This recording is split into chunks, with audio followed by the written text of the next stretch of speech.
Bonjour tout le monde. Je voulais faire une vidéo justement. Là, je m'interroge là, sur ce sujet là, parce que vous êtes nombreux. Puis pour vrai, vous êtes vraiment nombreux à me chialer après. Puis honnêtement, je trouve ça drôle, là, mais je vous comprends pas.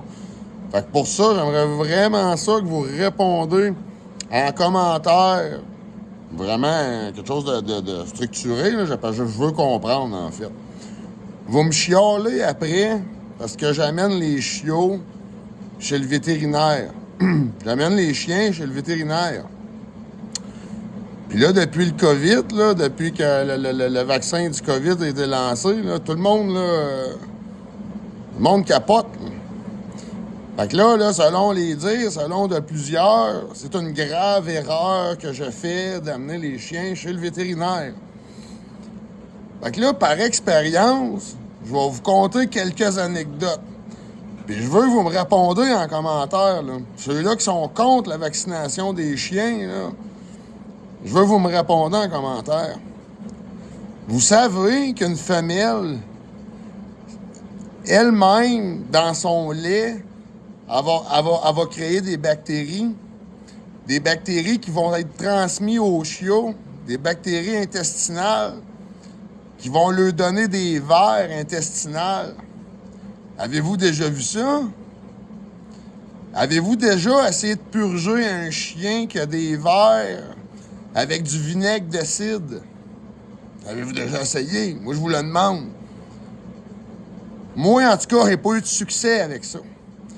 Les méthodes, là, les méthodes artisanales là, de vermifuge, là, j'ai jamais réussi au grand jamais à venir à bout de traiter un animal avec ça. Jamais. Honnêtement, ça me prend un vermifuge de vétérinaire. On peut pas laisser un chien rempli de vers. On peut pas le laisser avec des parasites intestinales. Voyons donc, le chien, il se fait manger son gras par l'intérieur, par les vers. Le chien, il est tout petit vis-à-vis les hanches en arrière. Il est tout maigre. Il n'y a pas personne qui veut un chien comme ça. Quelqu'un qui aime les animaux ne laisse pas un animal rempli de verre comme ça. Moi, personnellement, je comprends pas pourquoi vous ne voulez pas que je vermifuge un animal. Moi, personnellement, je trouve ça ridicule. Après ça, moi, je connais plusieurs éleveurs. J'en connais beaucoup. J'ai été en visiter plusieurs. Je mentionnerai pas le nom, mais il y en a un qui achetait des packages chez le vétérinaire moins cher, je te dirais. Là, puis il ramassait pas le vaccin du parvovirus. Jamais. Un gars de Montréal, ça. Ben, crée-moi pas. Son mâle reproducteur, il a claqué à 2 ans dans la cour, mort du parvovirus. Puis ses chiots qu'il a vendu à 2000$ le chiot, sont morts du parvovirus parce qu'il n'y avait pas les vaccins.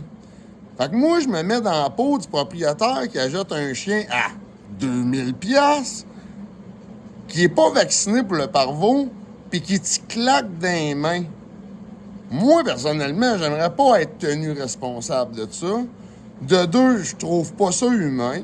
Je peux concevoir qu'il y a des secteurs que le parvovirus il est moins là, mais ça reste que on n'est pas à l'abri de ça. Puis si tu le vaccines pas, puis il te pogne, il meurt. Ça finit là, point pin barre. La rage.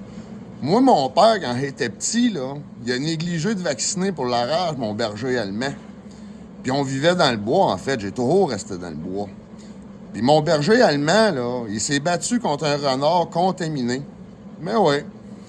Fait qu'un jour, on a approché le chien, puis le chien, il chambranlait. T'as rendu avec le bord des yeux épais, les lèvres rendues rouge champ, grosse bave épaisse, changement de comportement.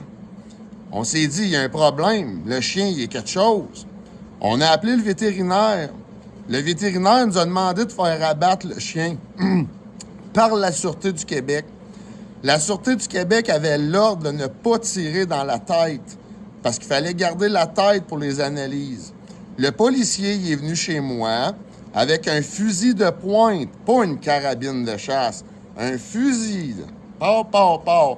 Le policier, sachant que le chien il était contaminé, s'est mis carrément au bout de la cour. Ça a pris 8 balles dans le coffre du berger allemand avant que le berger allemand tombe à terre. De mes yeux, petit cul, avec mon père à côté de moi, on a vu un policier abattre notre berger allemand de 8 balles dans le coffre avant que le berger allemand tombe à terre. Je pleurais ma vie quand j'étais petit cul quand j'ai vu ça, OK? Puis ça, c'est pas tout. Parce que là, le policier part pas avec le chien. Non. Puis le vétérinaire vient pas tout de suite non plus. Puis tu peux pas l'amener n'importe où, le chien, parce qu'à la base, il est considéré contaminé. Vous comprenez? Il peut contaminer d'autres animaux, ce cadavre-là d'animal. Fait que mon père, il a dû conserver le chien dans le garage au fret tout l'hiver. À un moment donné, dans l'hiver, les vétérinaires sont venus, ils ont coupé la tête du chien pour analyse, sont partis avec la tête, ils ont laissé le corps au complet dans le garage chez mon père.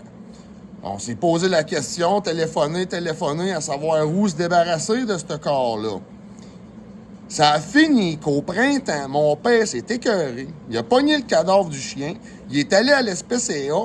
Il le colle ici sur le comptoir. Il dit là, il dégèle, il pue, il y a des vers, je suis écœuré, je sais pas quoi faire avec, je peux pas l'enterrer, je peux pas le brûler, il y a personne qui le veut.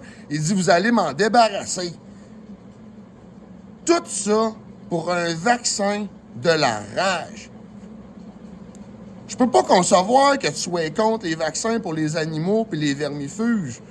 Moi, personnellement, c'est juste que si tu dis que t'es contre ça, t'as tout simplement pas d'expérience face à ça, ou ben non, t'as une expérience incroyable que je ne connais pas puis je serais curieux en sacrament de savoir. Fait que sur ça, tous ceux-là qui sont contre les vaccins et les vermifuges pour animaux, là, écris en commentaire pourquoi. Parce que là, te comprends pas pantoute, hostie. Comprends pas, puis je veux bien ça savoir qu'est-ce qui se passe là pour que t'en viennes à ça. Merci de commenter, merci de liker si t'as aimé cette vidéo, et merci de partager. Sur ça, je te souhaite une bonne soirée. Moi, je vais continuer à chauffer le poêle parce qu'il va faire moins 42 à soir. Bienvenue dans le nord du Québec.